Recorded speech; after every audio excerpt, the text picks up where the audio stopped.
Au sommaire de Miroir des Sports, ce lundi, du football, de l'escrime, du volleyball, du roller acrobatique et du tir à l'arc. Et il est déjà avec nous sur ce plateau, Olivier Grillat, bonsoir. Bonsoir.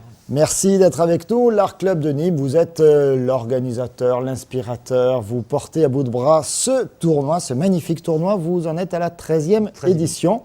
Ça démarre vendredi, de vendredi à dimanche. Un tournoi que vous appelez encore européen, mais il a déjà largement franchi les frontières du vieux continent. Disons, quand on a voulu créer ça en 1997, le but c'était de faire un événement important sur le continent européen, parce que j'avais vu ce genre d'événement sur le continent américain qui réunissait l'Amérique du Nord et du Sud.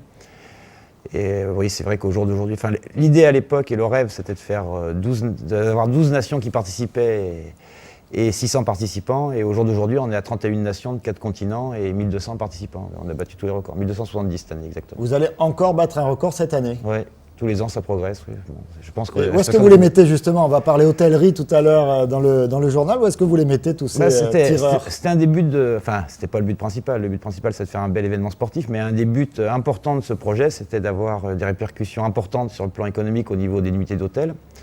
Et c'est vrai qu'on sature tout le parc hôtelier. Et ça représente environ 4000 nuitées, cet événement. Alors 1270 participants, plus les accompagnants, évidemment. Plus les accompagnants, plus ce qui s'est développé sur les 3 dernières années, c'est des gens qui viennent de l'Europe entière voir le tournoi. En général, même plus que de l'Europe, parce que j'ai même eu des Japonais l'année dernière. Ils viennent assister au tournoi, c'est des passionnés de tir à l'arc, et ils couplent ça avec un voyage, soit sur Paris pour visiter Paris, soit Venise ou Barcelone. Oui, c'est des... Nîmes. Nîmes, bien sûr. Ils viennent passer quelques jours à Nîmes le temps du tournoi, et puis après ils repartent sur une autre visite touristique. Ils en profitent pour faire du tourisme en Europe. On va regarder des images du tournoi 2009, des images toujours extrêmement spectaculaires. On voit tous ces archers. Alors des images que l'on doit à l'équipe de Télé Miroir, bien sûr. On va les lancer. Ça démarre, voilà, c'est bien, on ne va pas forcément les commenter dans le détail. Ils viennent d'où tous vos tireurs? On dit tireurs pour archers, on dit archers, on peut pas dire tireurs. Ils viennent d'où alors? On a dit les 4 continents. Les 4 continents. Il n'y a que l'Océanie qui ne sera pas là. Disons au niveau Asie, cette année on a des Coréens et des Japonais. Au niveau Amérique, on a Canada, USA. Au niveau Afrique, Algérie, Maroc, et au niveau Europe, on fait presque la totale, parce qu'on a Allemagne, Angleterre, Autriche, Belgique, Danemark, Écosse, Espagne, Estonie, Finlande, Italie, Irlande, je ne vais pas tous les citer, Lituanie, Lettonie. Les meilleurs mondiaux, les meilleurs européens sont là, et la plupart des meilleurs mondiaux sont là, oui. Avec, j'ai vu dans votre dossier, des retours cette année, notamment de certaines équipes de France, mais des rivaux d'autres pays du début des années 90. Il y a même un certain Sébastien Flux. Ce qui est assez, c'est assez amusant dans ce tournoi, c'est qu'il y a il y a la génération actuelle, entre 20 et 25 ans, donc les gens comme Jean-Charles Valadon, des internationaux d'aujourd'hui, et il y a pas mal d'anciens, dont Sébastien qui a fait un retour sur le circuit. Donc ça serait amusant de voir l'affrontement entre ces deux générations. L'année dernière, c'est les jeunes qui l'avaient emporté. C'est les jeunes qui avaient gagné. Alors parmi ces jeunes, il y en a un que l'on connaît très bien à Nîmes. Tiens, d'ailleurs, ça tombe bien, on le voit à l'image. On n'a pas fait exprès, mais ses coordonnées, c'est Thomas Aubert. Oui, on entend beaucoup de lui. Oui, il va avoir la pression parce que déjà, on est un peu débordé par l'organisation, donc c'est pas facile de préparer les choses correctement. Mais Thomas a fini 4e l'année dernière du tournoi, ce qui était une excellente performance.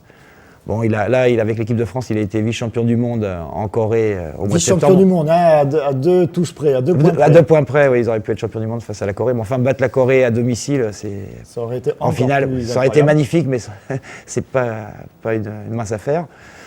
Donc voilà, on espère beaucoup, bien sûr, de lui, mais il fera ce qu'il pourra. Je suis confiant parce que c'est un... Alors côté féminin aussi, c'est un des tournois majeurs, bien sûr, au niveau mondial. Et là, vous avez également des très grandes. Oui, on a une Française qui est très grande dans ce milieu-là parce qu'elle est recordwoman du monde, c'est Bérangère Chou. Ensuite, on a l'Italie, d'excellentes archères italiennes, d'excellentes archères allemandes qui ont eu déjà des titres mondiaux. Sur le plan local, des Nîmoises, j'en ai 4 qui peuvent atteindre les qualifications, passer les qualifications, parce qu'on part à 1270, il y a 2 jours de tir de qualification, puis après on garde que les 32 meilleurs par catégorie. Donc déjà, pour se sortir des qualifications, c'est déjà très chaud. Et là on voit Séverine Evangelisti d'ailleurs, qui est une Nîmoise. Donc on espère sincèrement, j'ai 4 filles sur qui je compte pour et j'espère passer ce cap des qualifications. Ouais. Il y a Zané Berzina, Karine Ranson, Mélina Toussaint et Séverine Evangelisti. Ouais. Alors, ce qui est particulier quand même à ce tournoi, c'est que 1270 archers, il n'y a pas que le top niveau, il y a également des archers de votre club ou d'autres clubs qui viennent se frotter comme ça aux meilleurs mondiaux. Bon, petit à petit, c'est de plus en plus du haut niveau qui vient quand même. Enfin bon, il y a une grosse majorité de haut niveau, mais le concept, c'était de créer une classique, un peu comme il y a certains marathons, certains crosses, où vous avez les meilleurs du monde qui courent loin devant et tous les passionnés qui viennent participer. Le but, c'était de créer une fête de l'archerie, une fête mondiale de l'archerie. Je pense qu'on y est arrivé, parce qu'avec 31 pays, je pense qu'on y est. Mais c'est sûr que donc, ce qui se passe, c'est qu'il y a 2 jours de qualification. Tous les éliminés ont un tournoi secondaire et les meilleurs, bien évidemment, se retrouvent dans le tournoi principal. Mais tout le monde participe et c'est une occasion rare de croiser des grands champions parce que dans les championnats type championnat du monde, seules les équipes nationales, bien sûr, participent et vous ne croisez pas tous les jours un recordman du monde ou un grand champion. Et on voit là toutes ces flèches plantées. On imagine qu'en termes d'organisation, d'administration, c'est un casse-tête, non? Oui, c'est assez lourd. C'est même assez épouvantable parce qu'évidemment, c'est 1270 personnes. Enfin, ça, c'est les inscrits, mais il y a tous ceux qui prennent contact et tout, ont tous leurs petits problèmes personnels, pas mal de langues différentes. Et l'Art Club de Nîmes, c'est pas une multinationale, c'est une petite structure. Heureusement qu'on a une grosse équipe. C'est pas le Parlement européen. Non, au niveau professionnel, on est peu nombreux et heureusement qu'on a une grosse équipe de bénévoles. Enfin, on a fait le compte ce soir, là, on va tourner autour de 170 personnes quand même pour arriver à 170 personnes. Pour faire tourner cet événement. C'est un tournoi énorme, c'est un événement énorme, ce tournoi c'est un des européen, ce 13e tournoi. Info pratique, ça démarre vendredi matin. Non, vendredi après-midi, il y a l'échauffement officiel. À 18h, il y a le premier tour de qualification et on accueille le public samedi, dimanche. Voilà, pour le public, ce sera samedi, dimanche. Oui, pendant le premier tour de qualification, on reste un petit peu clos. Vous restez entre vous, il y a beaucoup de monde du reste. Disons que c'est. En plus, c'est le moment où tout le monde s'inscrit parce qu'il y a des gens qui tirent le vendredi, donc le samedi, les tirs de qualification, donc c'est assez saturé. Donc alors, vous, public, vous venez à partir on vous accueille avec plaisir, samedi. Oui, de bonne heure d'ailleurs. Hein. Oui, ça commence de bonne heure, mais enfin bon. Il y a des tirs de qualification toute la journée le samedi, donc de 9h à 18h. De 9h à 18h, le Parnasse et le Parc Exposition. Oui, on a besoin des 2 sites. Et encore, Alors, une dernière info, elle est tombée cet après-midi. Demain, pour contribuer à médiatiser ce festival, vous serez au Stade des Costières. Oui, on est...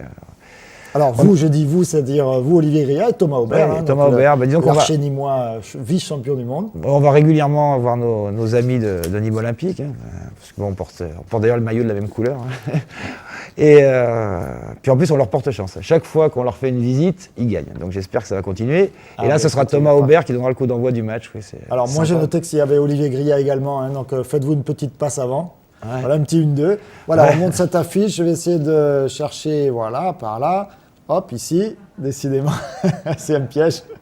Voilà, l'affiche du 13e tournoi européen de tir à l'arc Nîmes 2010. On fait dans la démesure 1270 archères qui seront présents. Des archères, pas des karchères, vous êtes bien d'accord. Voilà, ça c'est dans une autre brique et c'est pas sur Télémiroir. Merci beaucoup Olivier Griard, restez avec nous. On va parler course à pied avec le premier grand rendez-vous de l'année. C'était à Caveyrac, la première de la saison de course pédestre, le 22e tour pédestre de Caveyrac. Grand rendez-vous, 500 coureurs, pas plus, pas moins. Et c'est Alain Bellon qui s'y est rendu samedi après-midi avec un résumé, un montage de Frédéric Siller. Même si le temps n'était pas de la partie, il n'a pas empêché le bon déroulement du 22e tour pédestre de Caveyrac. Avec la barre atteinte des 500 inscrits et un parcours inchangé, cette manifestation qui lance la saison a bien failli ne jamais avoir eu lieu à cause des intempéries. Effectivement, on a eu de grandes craintes en début de semaine avec la neige, avec le gel. Il faut remercier l'ensemble des membres bénévoles des bipèdes de l'Avonage, mais aussi de la municipalité, qui a fait tout au long de la semaine de très très gros efforts pour qu'aujourd'hui la course se passe dans de bonnes conditions. Une bonne demi-heure après le coup d'envoi, la silhouette du vainqueur se dessine à l'horizon de la dernière ligne droite. Il s'agit du Lunellois Lucine Jarry qui franchit l'arrivée en 32 minutes et 51 secondes. Elle est impeccable, pas de difficultés, même elle est de petites montagnes, n'a pas de gravité. Chez les dames, 10 petites secondes séparent les favorites de la course, Siobhan Budd et Jenna Lelu, qui n'ont pas cessé de se pourchasser en donnant aux spectateurs l'image d'une lutte sans merci. On peut dire que j'étais en tête la première moitié de la course, mais après c'est Siobhan Budd qui est passé devant moi et puis bon, elle a gardé la distance plus ou moins. Voilà. C'était très beau, très sympa et c'était assez dur, mais comme je vais faire le cross en 2 semaines en Angleterre, ça m'a bien aidé pour pratiquer. Donc, oui, c'était très sympa, oui. Prochain rendez-vous avec le bitume à Garon pour le 23e tour sur 10 km le 24 janvier prochain. Voilà, je confirme, Garon, 24 janvier prochain, 10 km senior, mais il y a également une course pour les enfants sur 400, 800 et 1000 mètres. Voilà, départ à partir de 9h, 10h. Les seniors, c'est à Garon, licence obligatoire. Voilà, la saison de course pédestre est lancée, et bien lancée. On va marquer, nous, une courte pause. On se retrouve tout de suite et prêt pour parler notamment escrime et le tournoi épée junior. A tout de suite.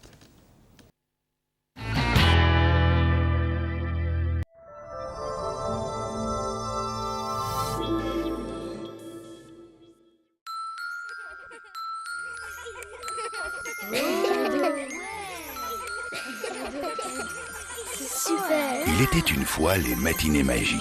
Le rendez-vous que Kinépolis donne à tous les enfants et à leurs parents le premier dimanche de chaque mois, avec un tarif unique pour tous, 5 €. Au programme, des animations, une avant-première ou l'un des films pour enfants à l'affiche. et un cadeau surprise. Kinépolis, bien plus qu'un cinéma. Côté homme, côté femme, masculin direct, 25 boulevard Sergent-Trière à Nîmes. Profitez d'une remise de 10% les jeudis 19 et vendredi 20 mars autour de la nouvelle collection Printemps-été 2009. Masculin direct, ouvert tous les jours, du lundi après-midi au jeudi 19h, vendredi et samedi, non-stop de 10h à 19h.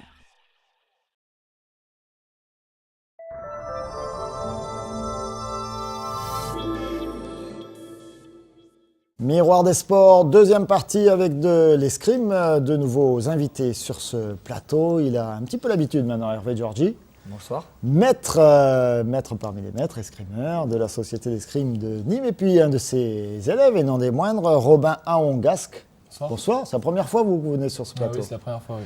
Voilà, mais il n'est pas timide et surtout, on ne peut pas être timide quand on affronte des épées en face à face.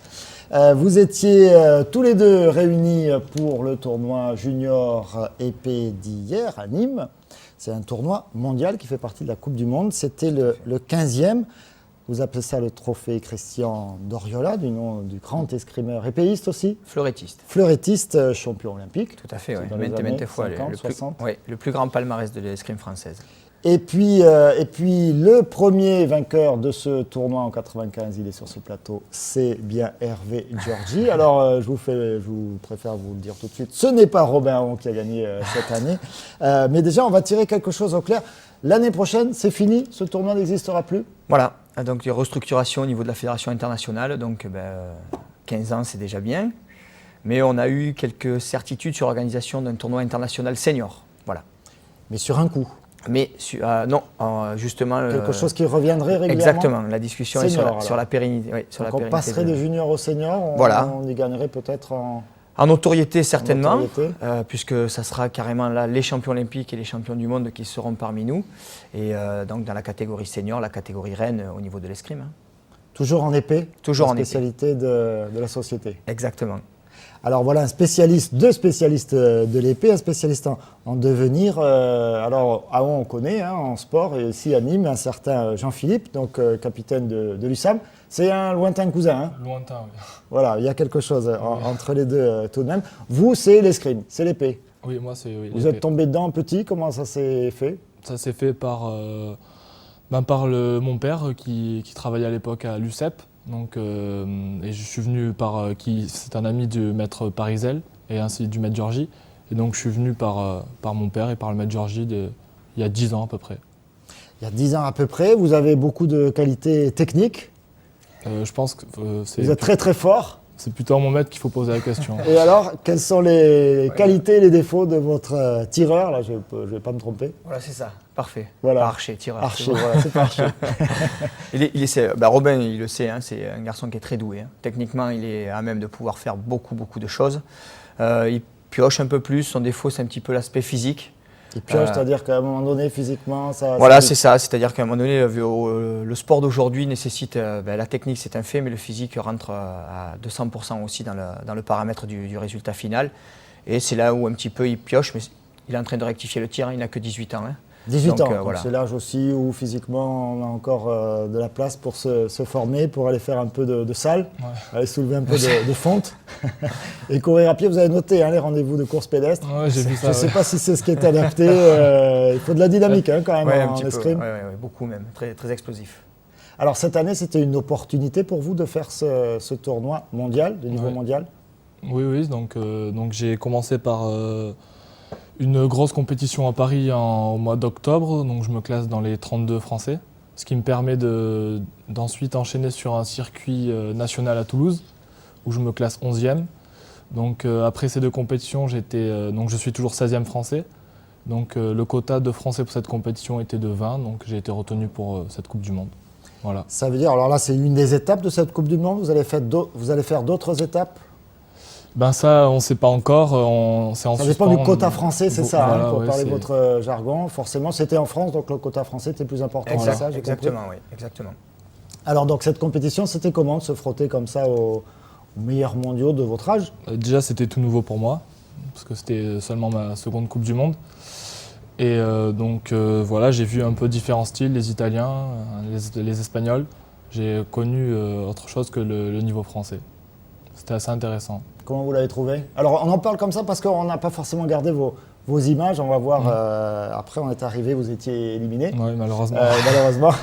Vous êtes arrivé jusqu'à quel niveau là? Jusqu'au 8e de finale. 8e de finale, donc c'est quand même déjà pas mal. Comment vous l'avez trouvé face à cette élite mondiale? Il a été très bon. Pour vous donner un petit ordre d'idée, Robin a, parmi les 8 premiers, rencontré 4 adversaires. Il a perdu que sur un seul. Voilà. Le vainqueur de la Coupe du Monde. Il est en train de continuer à vous mettre la pression là. Ouais, un petit peu aussi. Petit peu aussi. Enfin, je vous préviens, parce que bon, moi je le connais, je le fréquente un peu aussi. Mais... Massera, donc, qui est l'Italien qui a gagné la 15e édition de la Coupe du Monde à Nîmes ce week-end, était dans les poules avec Robin. C'est sa seule défaite, 5-3 sur seul adversaire, donc il va au bout de la compétition. Ça laisse présager, envisager un bel avenir. Voilà. Allez, on regarde quelques images, c'était effectivement spectaculaire, avec, si j'en crois ce que m'en a dit Frédéric Siller au montage et Alain Bellon aux images, c'est les demi-finales, on en est aux demi-finales. Alors il y avait 2 Italiens, je crois qu'on a gardé la demi-finale avec ce jeune Français Daniel Gérand. Voilà, les 4 demi-finalistes, c'est ça, j'ai bon? Complètement, oui, tout à fait. Donc, première demi-finale, donc, le Français Daniel Gérand est sur votre gauche, face à l'Italien Santarelli, qui n'est que cadet, mais qui domine la catégorie cadet. Donc il était surclassé, et donc il est arrivé à se hisser parmi les 4 premiers.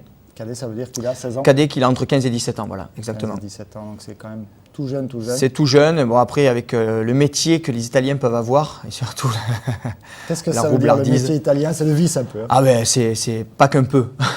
C'est quoi? C'est la provoque? Oui, complètement. Ils sont là-dedans. Depuis le temps, quand même. Et puis, ils maîtrisent l'art de la provocation. Ils arrivent à faire sortir n'importe quel escrimeur de son jeu pour en tirer bénéfice à chaque fois, quoi. Donc là, on voit ce jeune Français qui vient d'où? Qui vient de quel club? Il est Paris-Lagardère. Mais il s'entraîne actuellement au Pôle France sur Reims. Donc là, c'est la 2e demi-finale. Non, c'est même la finale. C'est même la finale. C'est même la finale où on voit donc l'Italien Massera sur votre gauche, là, maintenant, qui va s'imposer. Alors, qui aura fait un énorme break lors du premier tiers-temps, c'est-à-dire les 3 premières minutes de combat, sachant qu'il y en a 3 de tiers-temps, qui va mener même 9-3. Et là, il va y avoir un sursaut d'orgueil du Français qui va égaliser à 8 partout. Et après, on va dire que le métier de l'Italien va faire la différence, car il va s'imposer 15-14 sur un coup double qui lui permet donc de remporter cette Coupe du Monde. Voilà, il a été vicieux jusqu'au bout, cet Italien. Les commentaires sur cette finale, c'est que ça s'est joué justement au métier. Voilà, il a su profiter des erreurs du Français, de Gérand, Daniel, qui a fait les erreurs au mauvais moment, quoi. Mais il ne les a pas fait parce qu'il voulait les faire, il les a fait parce que l'Italien, donc Massera, a bien su profiter de toutes ces erreurs. Ça aussi, c'est intéressant. En tant que spectateur, on apprend beaucoup, Robin, de ce type de compétition. Et on voit ce qui manque à acquérir pour le très très haut niveau. Voilà, donc Alors là, on c'est se retrouve à les 14-13, sachant que le 14-13. premier qui arrive à 15 emporte le match. Voilà, coup double, donc qui double, permet ça y aux est, deux de c'est marquer gagné. un point. Voilà. C'est gagné et un Italien, comme la saison dernière, remporte l'épreuve et l'étape de Coupe du Monde à Nîmes. Voilà, c'est le jeune Français, donc Daniel Girand, que l'on va retrouver en interview dans un instant. Alors voilà, on voit quand même également les 3 autres Italiens. Un sur la Voilà, pelouse qu'on de marche et complété les le 2 podium. Oui. sur la 3e place de ce podium. Voilà, on va écouter d'ailleurs Daniel Girand au micro d'Alain Bellon tout de suite. Mauvais départ, je commence mal le match, je commence 8-1 pour l'autre. Après je trouve la solution, arrivé à remonter au score, j'arrête de faire ce que je faisais. Donc du coup je me mets en difficulté tout seul. Au départ du match, pas trop de tactique, j'observe plutôt l'adversaire, voir. Bon après il prend l'avantage. Après j'arrête de préparer, j'arrête de faire des marches. Et je pars direct et voilà, je trouve. Mais après, pas suffisant. Comment s'est préparé cette journée? Est-ce que vous avez fait des entraînements particuliers? Au pôle, oui, deux leçons individuelles, comme d'habitude. Et ouais, on a préparé la leçon avec le maître. Alors, quelle sera la suite par rapport à aujourd'hui? Un week-end de repos. Et l'autre week-end, Coupe du Monde en Suède, Göteborg.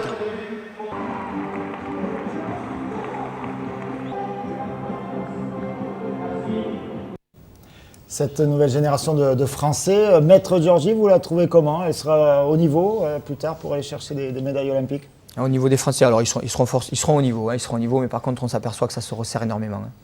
Autant dans les catégories jeunes, la France dominait pendant ces 10 dernières années. Là, ça fait 2 saisons où on sent que ça sera plus dur. Oui, ça sera plus dur, mais bon, on a encore un potentiel, très riche et des jeunes à l'image de Gérard Daniel qui sont performants et qui à tous les coups auront espoir de médaille très prochainement. Et Robin? Robin, très très prochainement. Robin, encore beaucoup de travail. Vous y croyez, vous? Vous voulez aller jusqu'où là, dans ce sport, dans cette discipline? Déjà, à court terme, j'aimerais sur cette saison terminer dans les 8 meilleurs Français.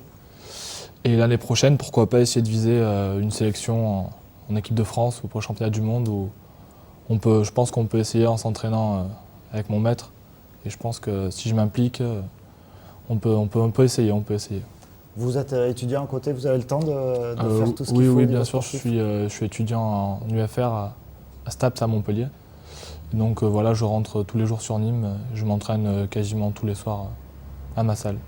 Pas facile, hein, le sport de très haut niveau aujourd'hui? Pas facile, mais quand ça plaît, il n'y a pas de problème. Et je suis dans un super club, je suis bien entouré, j'ai de très bons maîtres d'armes, donc ça m'aide et voilà. C'est bien, c'est sympa d'entendre ça. Oui, ça fait toujours plaisir, mais tout le mérite est à lui. Il s'investit bien, il est au niveau. Il faut savoir qu'il y avait donc 26 Français inscrits sur la Coupe du Monde ce week-end. Robin se trouve à être le 5e meilleur Français sur l'épreuve, ce qui correspond tout à fait au niveau national. On retrouvera donc, Robin. Ses ambitions, c'est légitime, il va y arriver. Complètement. Voilà, il faut viser encore plus haut. On va essayer. Londres 2012, sympa ça, non? Ça sera un peu juste. Juste. On pourra aller faire le voyage pour aller voir. Allez. La prochaine compète, ici à Nîmes? Prochaine compétition sur Nîmes sera un circuit national 2 cadet. Au stade équestre qualificatif pour le national 1 et surtout individuel et par équipe. Et l'équipe sélectionnant directement pour le championnat de France. À savoir qu'on a de grosses ambitions dans cette catégorie-là. J'en veux pour preuve ce week-end, en même temps que la Coupe du Monde, s'est déroulé le championnat régional. Et l'équipe de Nîmes a terminé première. Voilà. Voilà, vous voyez, à Nîmes, on lâche rien. Voilà. Il est venu en famille, Maître Giorgi. Hervé, on le remercie parce qu'il est venu au débeauté comme ça. Ce n'était pas lui qui était prévu. On remercie le club, bien sûr, la société d'escrime nîmoise. On va parler volleyball. Ça se passe pas trop mal également au niveau du volley à Nîmes, avec le Nîmes Volleyball, justement, qui en National 2 pour la 2e journée a accueilli un gros morceau. C'est que les Nîmoises ont gagné tous leurs matchs, sauf un match à domicile contre le leader de leur classement. Attention, le National 2, ça veut dire le 3e niveau. Hein. Il y a la Pro, et puis ensuite le National 1, et ensuite le National 2. Gros morceau, je vous le disais, ce dimanche, Lyon qui venait chercher des points. Et ça s'est un petit peu moins bien passé que d'habitude, puisque pour une fois, on va vous présenter une défaite des Nîmoises. Résumé Alain Bellon et le président du Nîmes Volleyball en personne, Maurice Niel. À vous deux. L'équipe de volley nîmoise rencontrée pour la 12e journée de National 2 Lyon.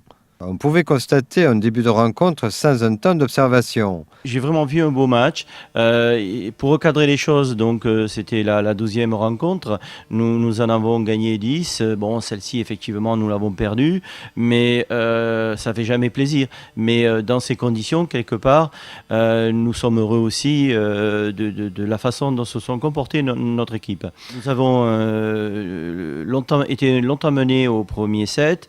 Rapidement, donc, nous les avons dépassés, puis nous avons remporté ce premier set. Deuxième set, nous étions en avance, nous étions devant 18-12.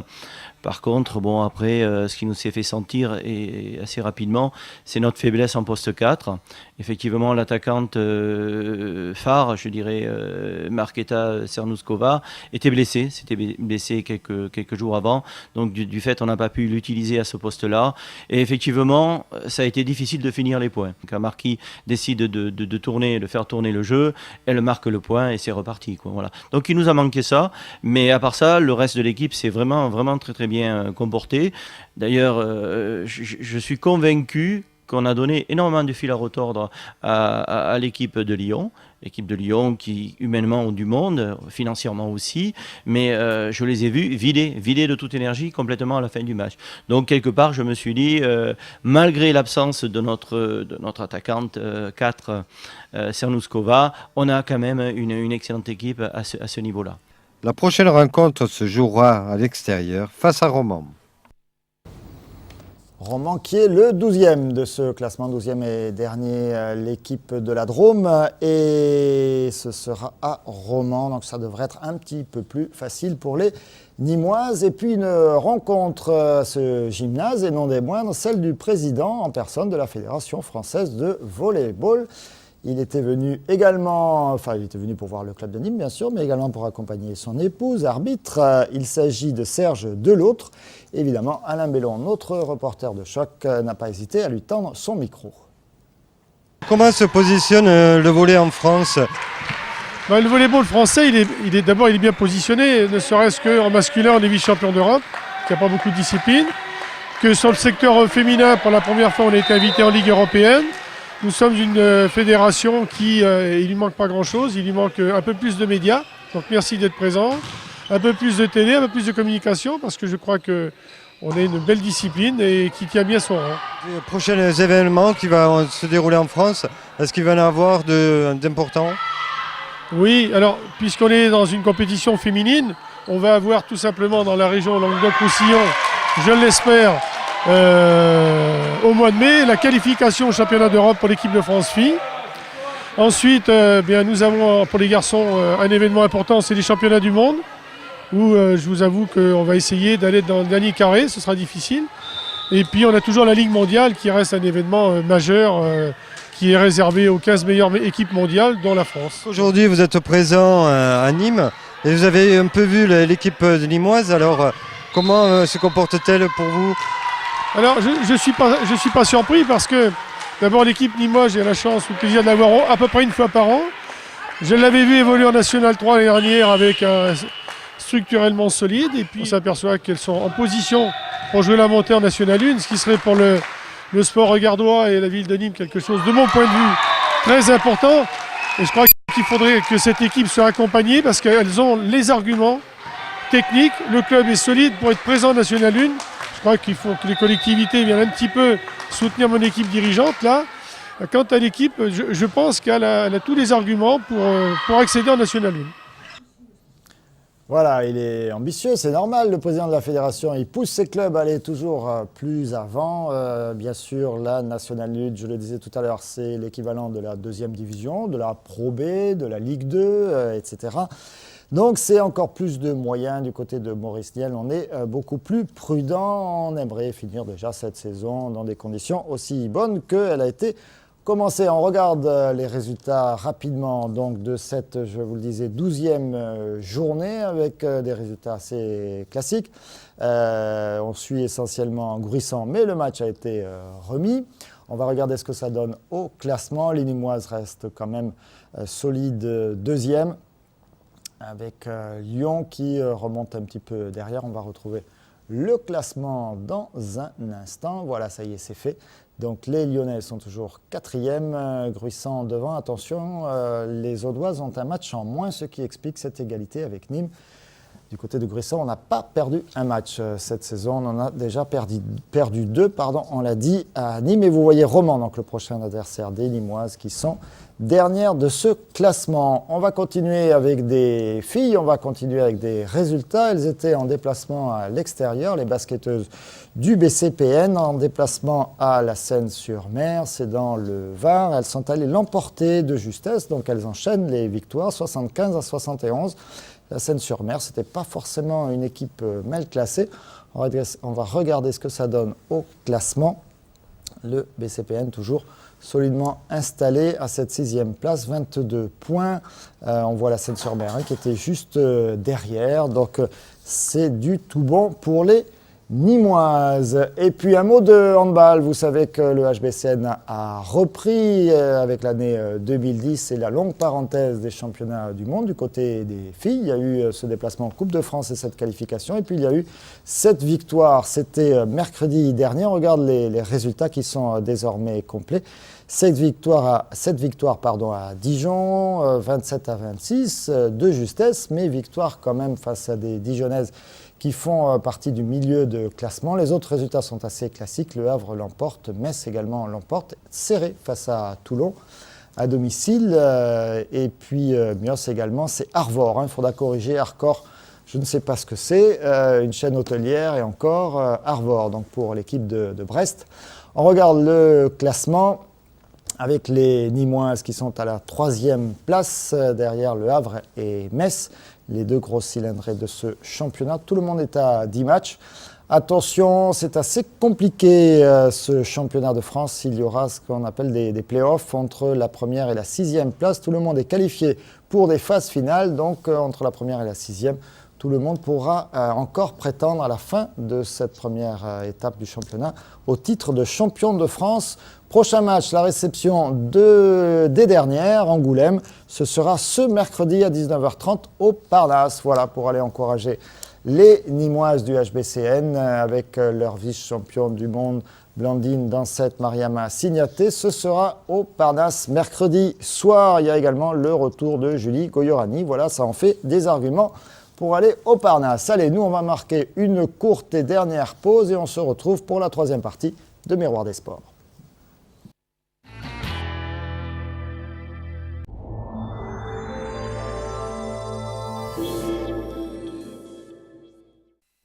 La crise ne doit pas vous obliger à renoncer à vos loisirs. Depuis presque 4 ans, Resto Malin est la solution qui vous permet d'aller au resto et de sortir à moitié prix. Un repas ou une sortie achetée, c'est la même prestation qui est offerte. Achetez dès maintenant la nouvelle édition Resto Malin Automne-Hiver 2009-2010 au prix inchangé de 20 € chez les restaurateurs participants ou par courrier à l'adresse suivante: Athénor Sud, 7 rue de Garenne, 30 230 à Bouillargues. Plus d'infos sur le site www.restomalin.com. Resto Malin, pour sortir à moitié prix en période de crise, on n'a jamais vu aussi malin. Les Indiennes de Nîmes Mistral, la marque authentique de la Camargue. Vêtements, déco, tradition, venez découvrir les nouvelles collections en magasin ou sur le site internet www.lesindiennesdenîmes.fr. Chemise, blouson, veste, jupe, pantalon, à chacun son style. Les Indiennes de Nîmes Mistral, ce sont 7 boutiques et une marque au cœur de la Camargue.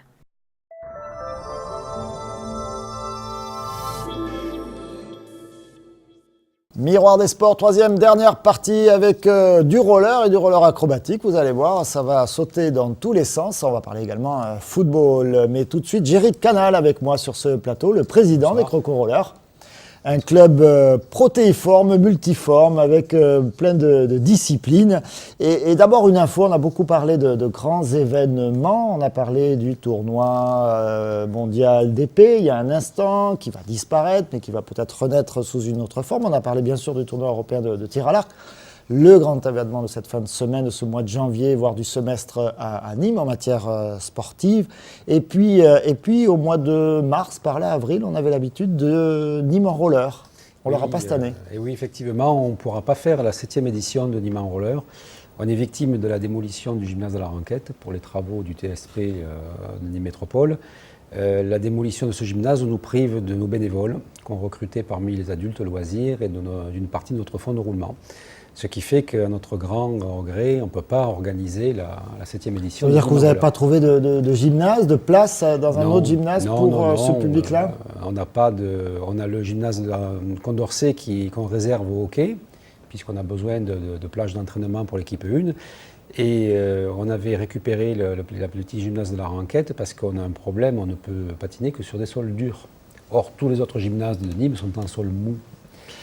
Et du coup, ça limite notre choix et cette démolition vraiment nous ampute de pratiquement un tiers de nos effectifs. D'accord, ça explique beaucoup de choses. C'est vrai qu'on a beaucoup dit quand la démolition de ce gymnase a été avérée, qui était prévue depuis longtemps, que c'était pas trop grave pour les clubs de sport puisqu'ils pouvaient se redispatcher, mais manifestement. Nous, on avait trouvé une niche.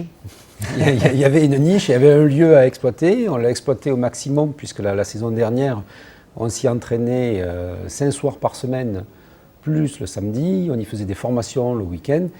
Et là, effectivement, ça nous porte un coup très dur parce que le seul qui nous reste, c'est Condorcet. Alors Condorcet, les gens veulent de moins en moins y aller. Et puis en plus, les créneaux horaires sont pleins. Sont limités forcément. Ah oui, on reviendra d'ailleurs sur les crocos dans un instant, les crocos rollers. On regarde ces images donc avec cette manifestation hier, toute la journée, dimanche, donc à Condorcet, cette fois, on est bien d'accord. Oui, et donc une nouvelle discipline, ça va démarrer peut-être dans un instant avec ces images assez spectaculaires. Le roller acrobatique, c'est ça, c'est le slalom, c'est le saut, c'est tout ça. Voilà, le roller acrobatique, c'est un ensemble de disciplines. Oui, c'est un ensemble de disciplines où on a le slalom. Dans le slalom, on a le slalom acrobatique, on a le slalom figure, comme on voit un petit peu, là ce sont des débutants. Et on a ce que l'on appelle le speed slalom, qui consiste à passer le plus vite possible une rangée de 20 plots, ce qui fait à peu près une vingtaine de mètres. Le record du monde est à 4 secondes 60. 4 secondes 60 pour faire 20 plots comme ça. Très vite, c'est très impressionnant chez les seniors.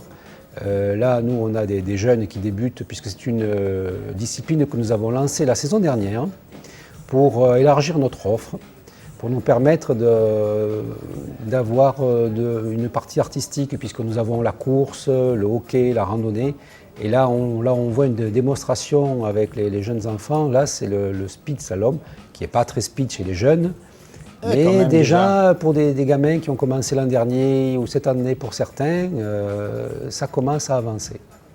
Pas mal de monde déjà, notamment bien sûr les parents, on imagine, les parents, des curieux qui viennent voir. Déjà, alors c'est vrai que c'est très difficile puisqu'il faut garder l'équilibre sur un pied, il faut jouer sur l'écart, il faut être précis parce qu'il ne faut pas renverser de plots, sinon on a des pénalités. Et évidemment, il faut se bagarrer contre l'adversaire qui essaie de passer devant. Ça fait beaucoup de choses, ça ne paraît pas, mais ça fait beaucoup de choses. Alors un trophée interrégional, qu'est-ce que ça veut dire? Ça veut dire que nous regroupons tous les clubs du Grand Sud-Est. C'est une manifestation que nous avons créée l'an dernier avec Clochette, notre fée Clochette, qui a été champion du monde, de façon à fédérer les clubs du Grand Sud-Est et de donner un coup d'accélérateur à cette discipline. Là, ça va vite déjà. Oui, ça commence à aller vite. Donc on voit Caroline Lejeune, Clochette, qui est devenue arbitre. Voilà, oui, qui a arrêté la compétition internationale pour pouvoir poursuivre ses études et qui nous aide à organiser les compétitions et qui est arbitre. Et qui forme des arbitres à son tour. Une belle reconversion. Succès pour cette première initiative? Succès mitigé. On a eu un peu moins de compétiteurs que l'an dernier. C'est exigeant, Jerry. Et oui, on a été habitué à Nîmes en roller à avoir beaucoup de monde, donc après, dès qu'il en manque 30 ou 40, on fait un petit peu la tête, quoi. Mais bon. Bon, à refaire quand même. À refaire, oui, à refaire. Si on arrive à trouver un lieu qui soit plus agréable, à ce moment-là, on peut faire une étape de la Coupe de France. Alors on dit un mot quand même des Crocos Rollers parce que donc ils n'étaient pas là, ils avaient laissé disponible Condorcet et les Crocos, et puis ils étaient en déplacement à Bordeaux, ils sont allés l'emporter à Bordeaux 4-3, donc face à quand même une belle équipe de ce championnat. Belle équipe de Bordeaux, oui. Et puis à la dernière minute, 4-3. Alors ça c'était donc samedi soir, ils sont revenus dimanche matin. Et puis se sont arrêtés à Montpellier, alors pas pour aller faire les boutiques, mais pour aller faire un autre match de Coupe de France. Contre une équipe d'élite, Montpellier, donc c'était un derby Nîmes-Montpellier, donc une équipe qui nous est supérieure. Une division au-dessus, pour faire simple, pour faire clair. Et donc ils ont été galvanisés par une arrivée d'un joueur qui avait arrêté puis qui est revenu cette année. Et donc ils ont littéralement écrabouillé les Montpelliérains en première mi-temps. Les Montpelliérains se sont refaits, sont revenus au score et on l'a emporté dans la dernière minute. Vraiment, 7-8, donc 7-8, victoire très bon qualification des Nîmois, voilà, qui repartent mieux cette année qu'ils ont fini l'année précédente. Prochain match, ce sera à Nîmes avec la réception du leader Nice. Nice, ça va être un très gros match. Très bon match. Et des Crocos aux Crocos, il n'y a qu'un pas. D'ailleurs, Nice, ce sera un des prochains adversaires de Nîmes pour un match amical. Ce sera en fin de semaine. Mais là, pour l'instant, on n'est pas dans les matchs amicaux. Avec vendredi soir dernier ce déplacement à Vannes. Vannes qui était 14e, Nîmes 10e. Et c'était avant le match résumé avec des images de Nicolas Fabre. Pour leur premier match de l'année 2010, les Crocos avaient rendez-vous en Bretagne avec l'équipe de Vannes, vieille connaissance de National, et son stade de la Rabine où ils ont perdu 4 fois en 4 rencontres. La journée commençait dans la difficulté avec un vol retardé pour cause de grève, de brouillard et de terrain gelé. Pour compenser tous ces mauvais présages, Jean-Michel Cavalli avait aligné d'entrée ses 3 recrues hivernales, Aïd Bailly en défense, Keita en milieu récupérateur et Yannick Boli à la pointe aux côtés de Mandriki. Le coach nîmois avait aussi choisi d'aligner 5 défenseurs, dont Moussa Sidibé, de retour comme titulaire chez ses anciens coéquipiers. Mukonjo, son deuxième de la saison, sur un service parfait signé Sadio Sow. Ce premier but donnait le ton d'une première mi-temps parfaitement maîtrisée par les hommes du président Jean-Louis Gazot. À la 21e minute, il doublait même la mise. La contre-attaque était menée cette fois par Jean-Jacques Mandriki, qui se défait d'un défenseur vanté, avant de servir son nouveau compère Boli. Ce dernier ne rate pas sa cible, premier match, premier but. Le neveu de Roger et Basile ne pouvait pas rêver meilleure entame sous ses nouvelles couleurs.